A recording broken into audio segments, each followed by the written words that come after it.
is so incredibly heartbreaking that I don't know, it's up to you. This is one of those videos that you want to skip. Maybe you want to search the name and kind of read a little bit about the story, but I think for a long time I haven't been affected by a case in the way that I was while researching this case, watching interviews, and especially the documentary that it is so well made that really leaves nothing to your imagination.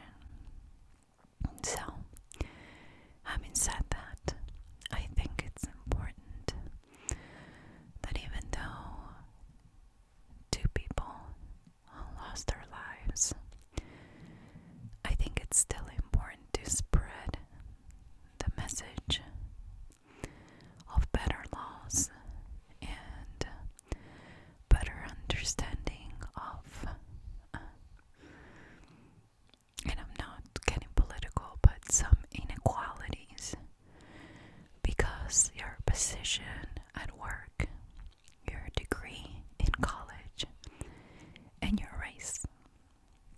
And I think in this case we will talk about that too. So if you get incredibly touchy about those things, again, this may not be the video for you.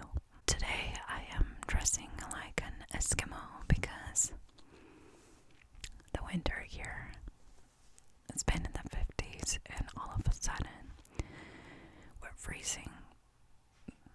So it's like oversize everything and keeping warm so we don't have to turn on the heater here. It's been a little bit of a struggle without power and internet. So thank you to everyone that took the time to watch my previous video. Right now I ask my husband not to run the chainsaw or the weed eater or something very loud outside. And my camera is like a 6000 ISO because it's incredibly dark and gloomy. Not raining at the moment, but it would have been almost impossible for you to see me with the current light conditions. So we'll see what happened during editing. The documentary name is Dear Zachary, and it's based on the story of Andrew Bagby and Zachary Turner. Now, this is a wonderful documentary in case you haven't watched it. It really is an eye-opener in a lot of things. But what I liked about it was the emphasis on the victims and not so much on the perpetrator in this case. So you learn who they were, what their friends thought specific about Andrew. And it kind of all starts with short and fast clips of friends and family of Andrew that are telling you who Andrew was. Initially, this documentary was supposed to be a story for somebody else who didn't get to know Andrew.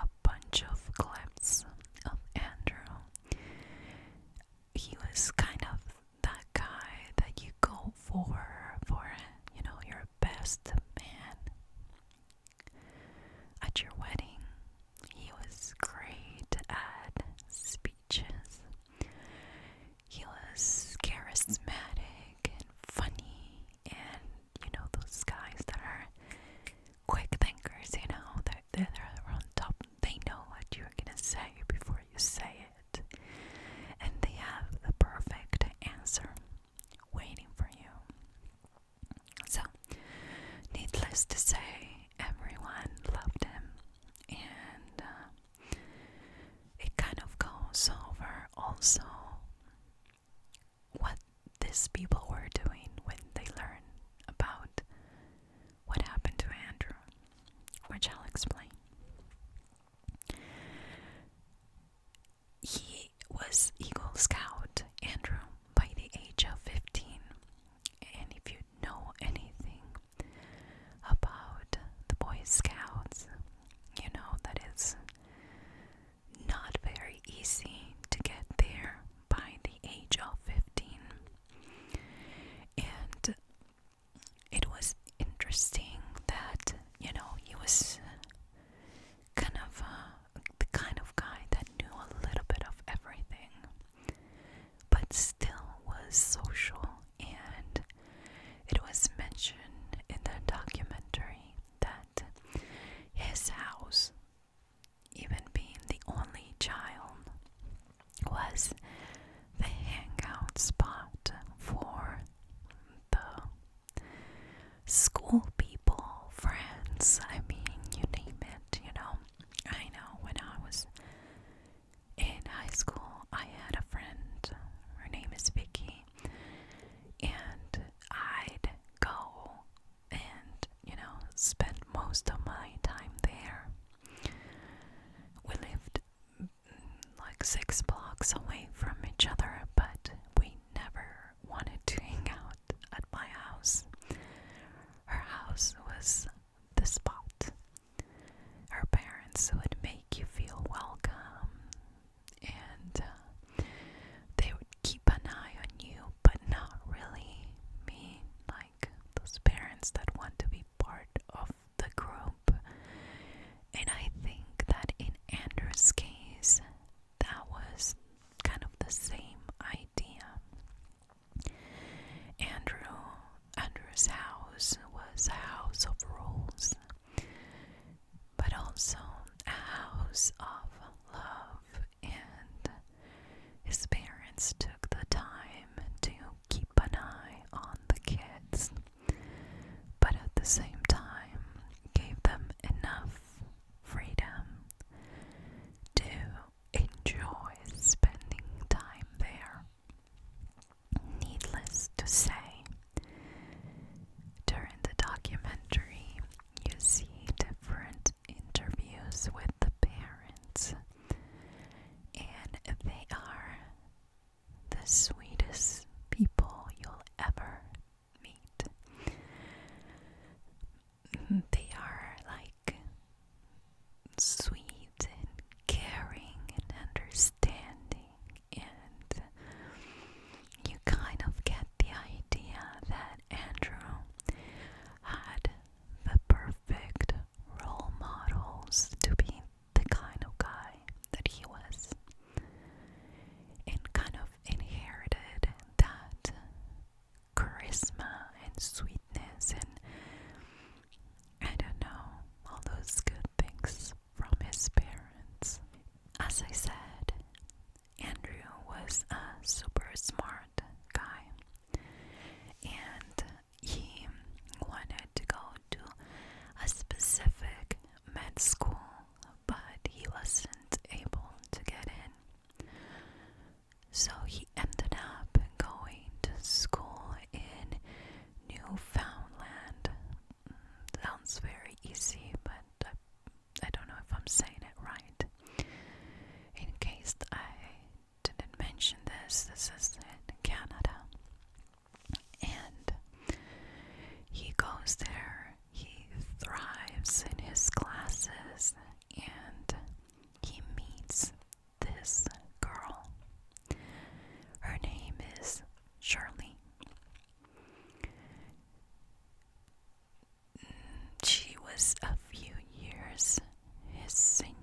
accepted this kind of interesting relationship because Andrew had a previous relationship with a girl by the name of Heather, who is in the documentary and seems like a super sweet girl, woman.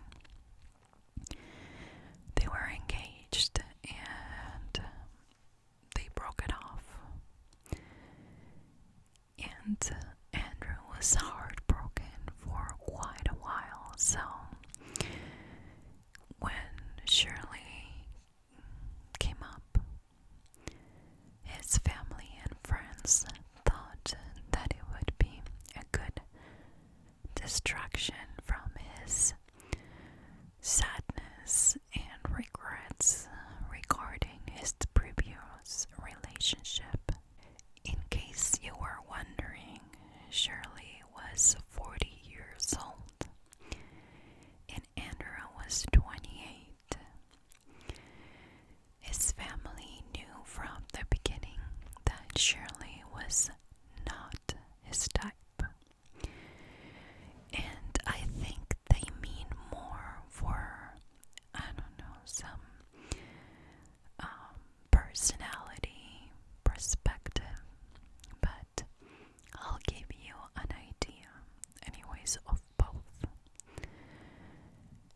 She would make inappropriate jokes in front of people that Andrew wouldn't make that joke in front of.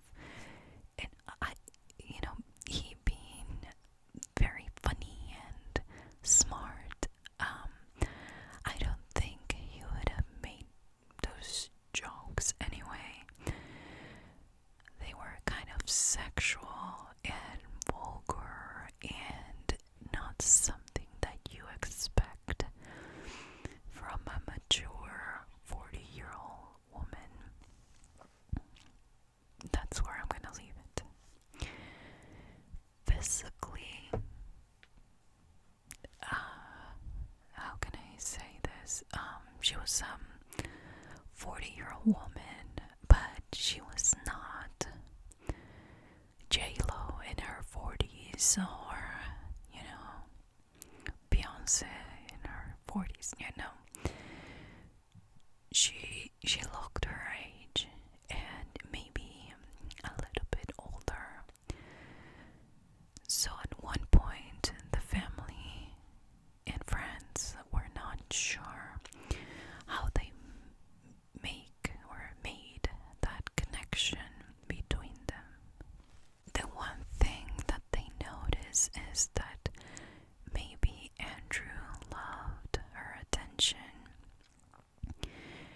She was infatuated with him and obsessed with him. And I think at first Andrew thought that it was kind of funny that, all of a sudden he was kind of this amazing guy for her that, I don't know how to explain it, but it made him feel in a way that he wasn't feeling before, especially after breaking up with Heather.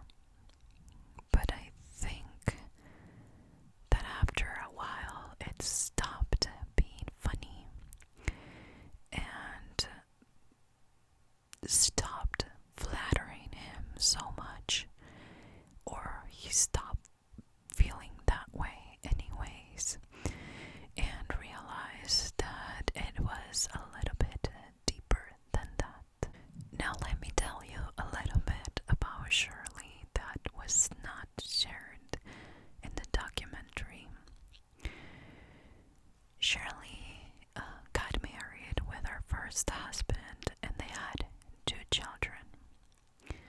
She was attending school, so her husband decided to stay with the kids, and she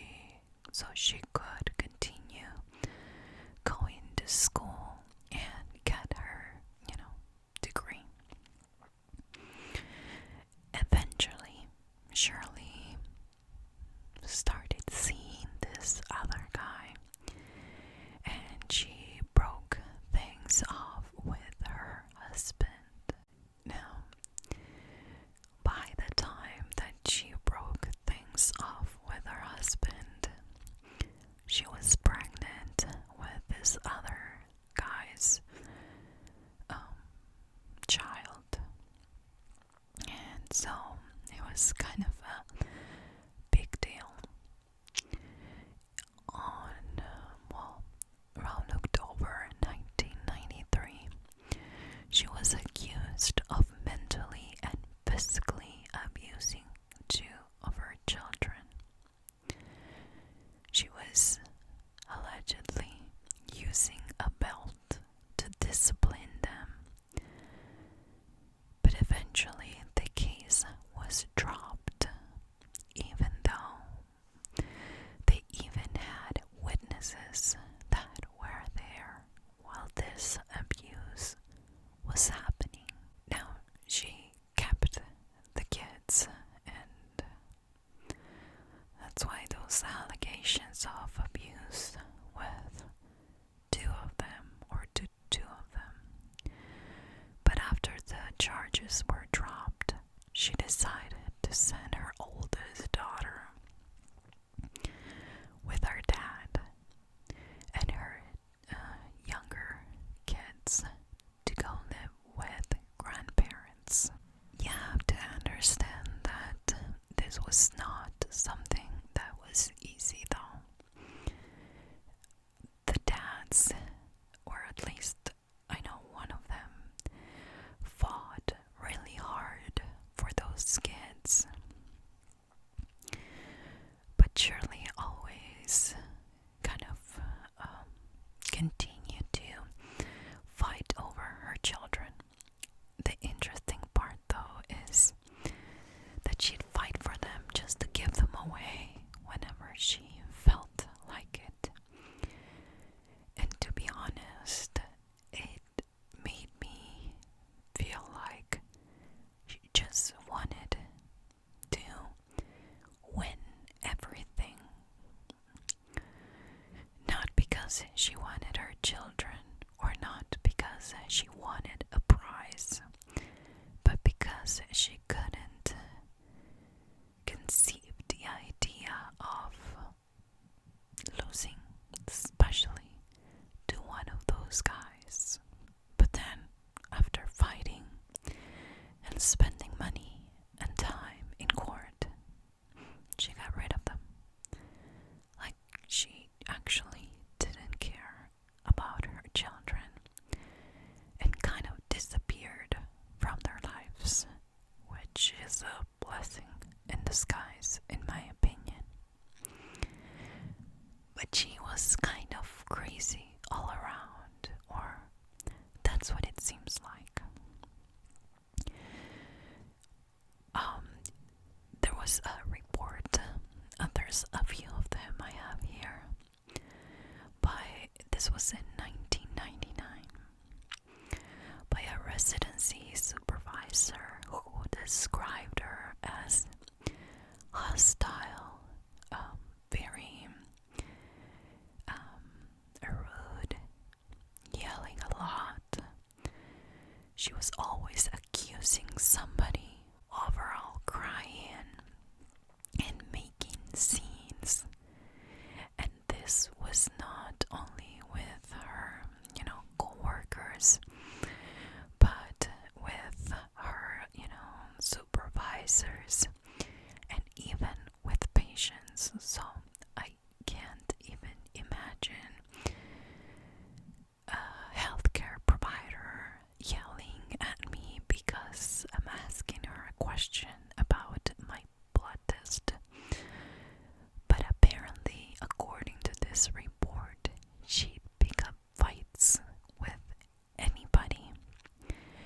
She was very rude, and she just liked to make a scene and make herself look like a victim in any situation.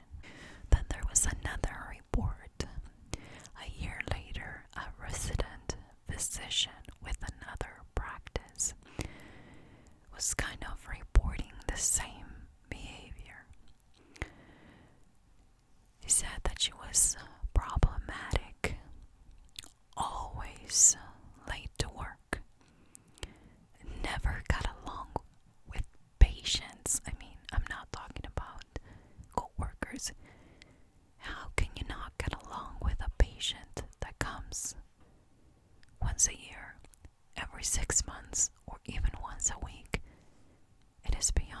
understanding, but she was also accused of a falsified clinical report.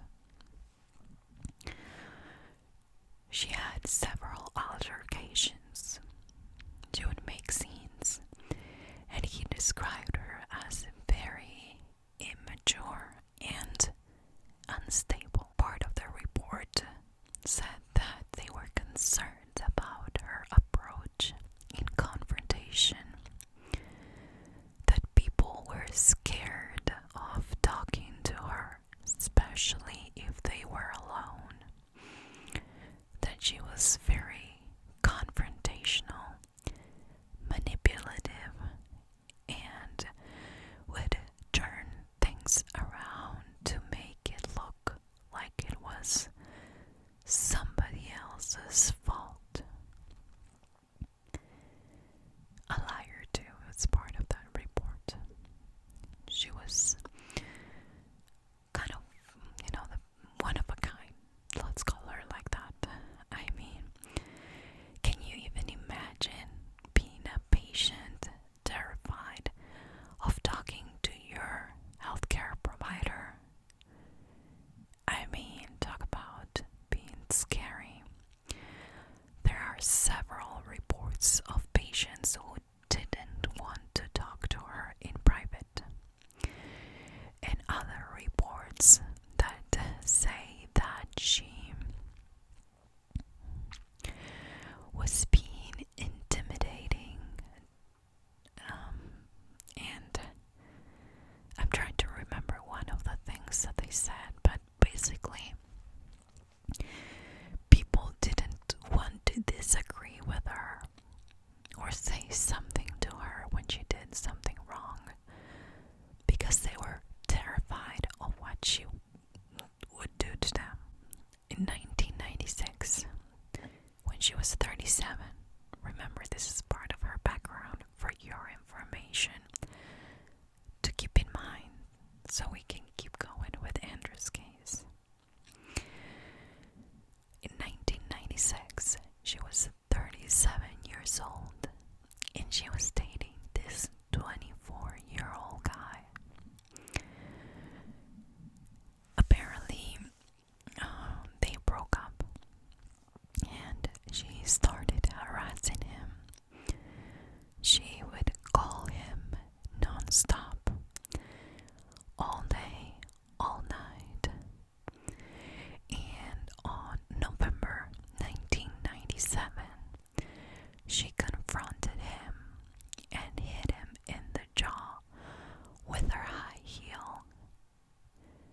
And the guy was so scared of her that he decided to move to Pennsylvania in the US.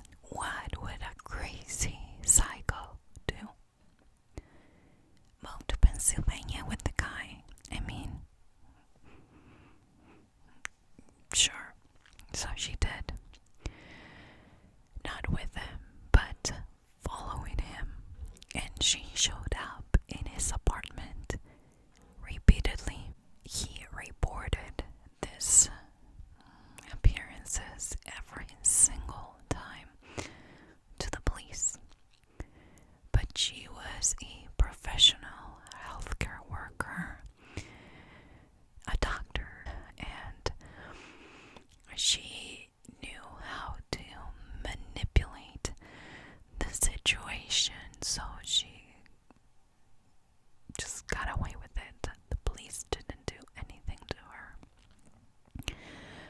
On April 7th, 1999,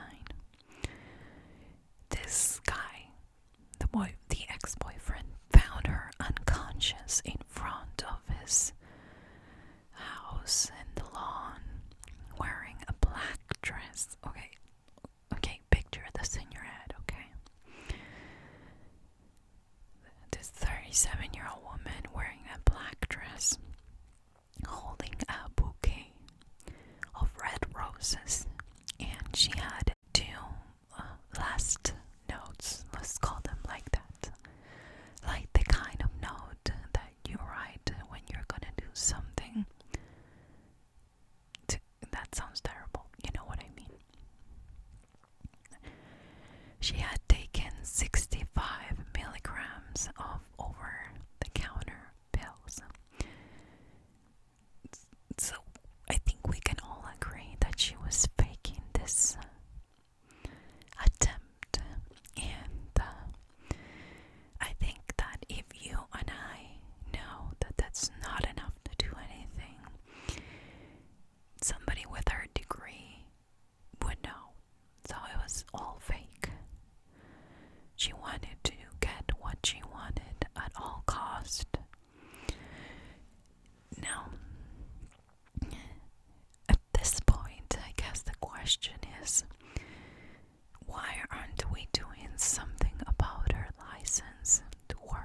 as a healthcare provider, because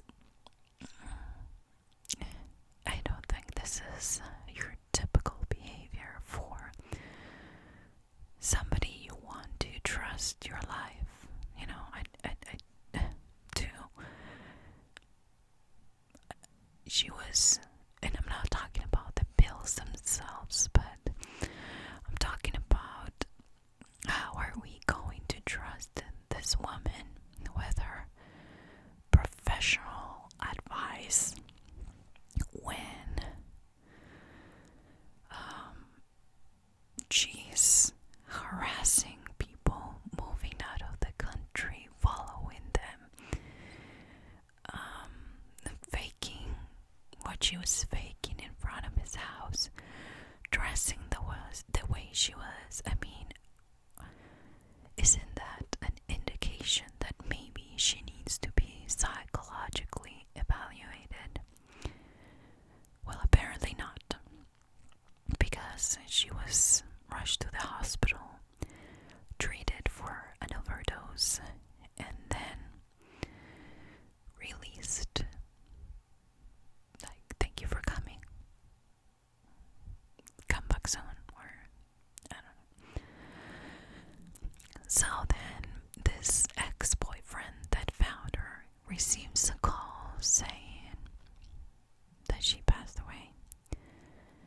Now later we learned that this is something that she did with somebody, and it was all fake, of course, because she was still alive. So after all that background, let's go fast forward to meeting Andrew, the nice guy, charismatic, funny, smart, that guy,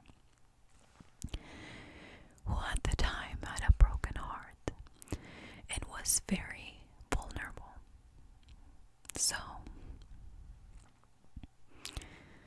it kind of seems that she took advantage of that.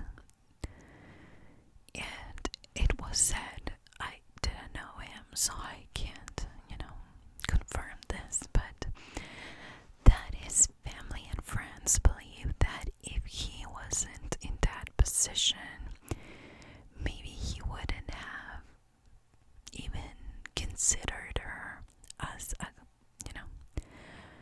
somebody to go out with, or even a girlfriend. She was definitely not his type in any stretch of the word. But the good news is that Andrew was going to move to New York. Once he was done, he was going to go and do a surgical residency.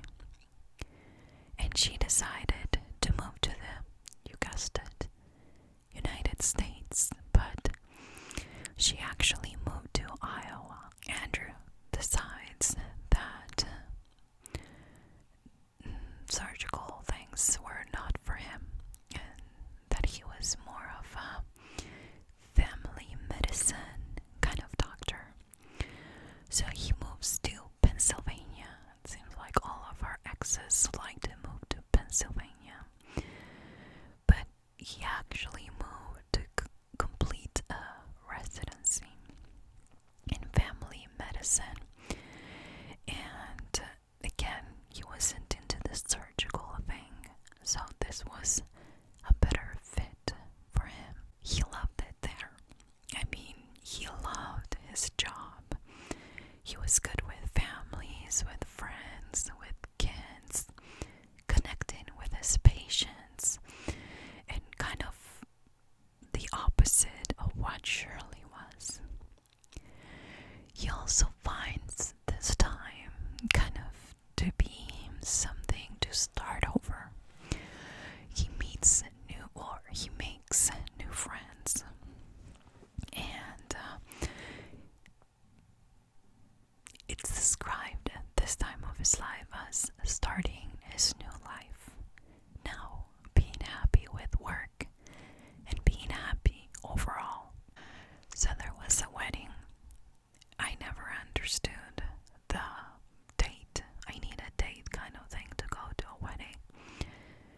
guess it's an American thing, maybe. Where I'm from, you're invited to a wedding, you go out fun, you party like it's 1999, and you forget about the world for a night and you have fun.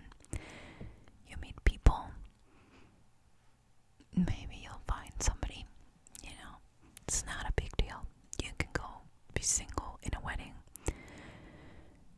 But apparently he was going to bring Shirley to this wedding as his date, but he decided not to. Shirley, knowing about this wedding, blew up his phone with over, I think, 50 calls and 30 messages, and it was out of control, and Andrew was pissed. So he decided that he was not going to pick up the phone until he was so upset that he did. And they had a big fight. The guy was not the nicest, which I can't blame the guy. I mean, this is kind of psycho behavior, almost like, Norman Bates kind of thing, creepy. But they ended up reconciling.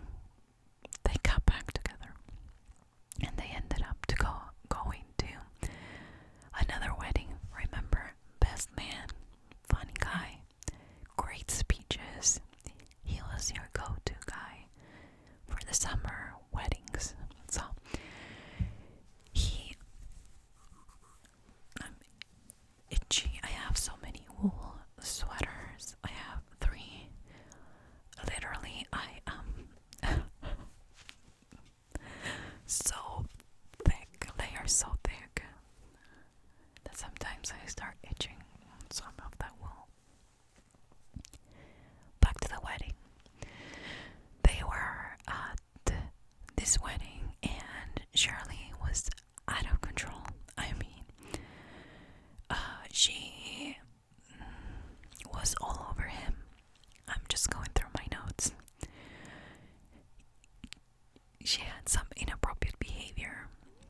She looked very trashy, like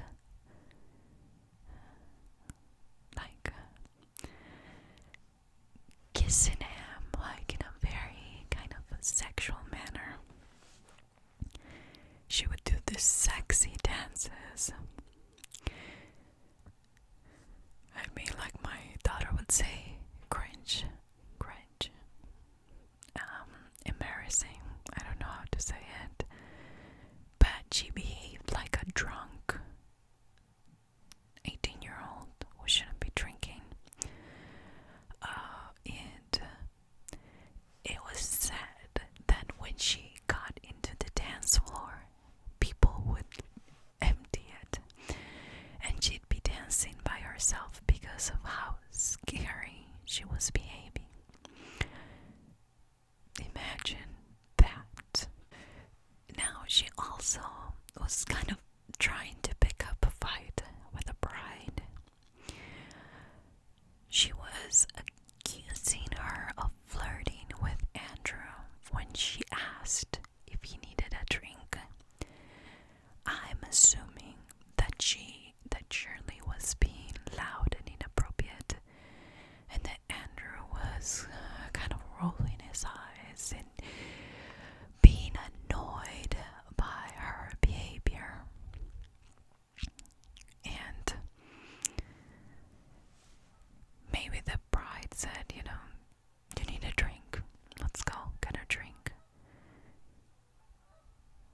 Those keys. They're so loud. Anyways,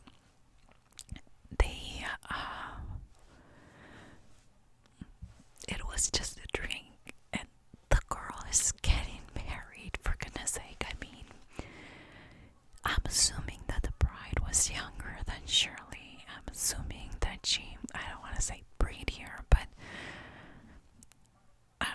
guess when I'm saying younger, I'm just making a distinction between both of them. So I don't know what it was, but she made a big scene out of that. And on a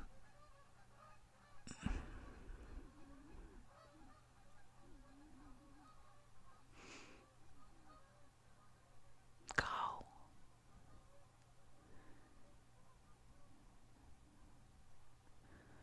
They're going to the water, so they're being super loud. Anyways, on November 3rd, they break up. Andrew breaks up with her, and he buys her a ticket back to Iowa. He was done. He was not about to continue this crazy relationship, abusive relationship. He buys the ticket. It's like, okay, we're done. Just move on. But on November 5th, at 5:30 a.m., she's back at Andrew's doorstep, and she was a mess. She drove 16 hours to get to his house. Does you tell you something? I mean, I do long trips, and it takes determination. She drove nonstop. She was obsessed, and she was not over him. Andrew kind of calms her down and say, "Come in. We'll talk about it when I come back from work." So she does, and I don't know if it's in her head that she's thinking, we're gonna talk things through. We're gonna make this work. But she's kind of calmed down at this point, and Andrew leaves to go to work. He calls his dad and tells him about this. All of a sudden, sad Shirley showing up at his house, and his dad tells him something like, "If that was me, I'd be running out the back door. She's crazy." And I think that we all can agree on that. But I think that her abusive behavior was just part of their relationship, and that Andrew saw it as normal. So he really cared about Shirley as a person, even though he was over their relationship. Now, they were supposed to meet after work. They were gonna meet at 6 p.m. at this public place, and he tells his dad about that. He tells his friend about that too. It's a circus here. But he tells his dad about everything, Shirley showing up. He tells a friend, and the friend is kind of worried, and he's like, "Why don't you just, go with somebody? I can go with you." But Andrew said, "No, let me just handle it. I'll meet her in a public place so nothing crazy can happen. And then I'll be at your house by 7:30 p.m. The funny thing is that he never made it. And the one thing you should know about Andrew is that he was never late. He was always early or on time. But he would never make you wait. So they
Turner's case, the turn into Zachary Turner, the turn into the worst tragedy of all times for such a small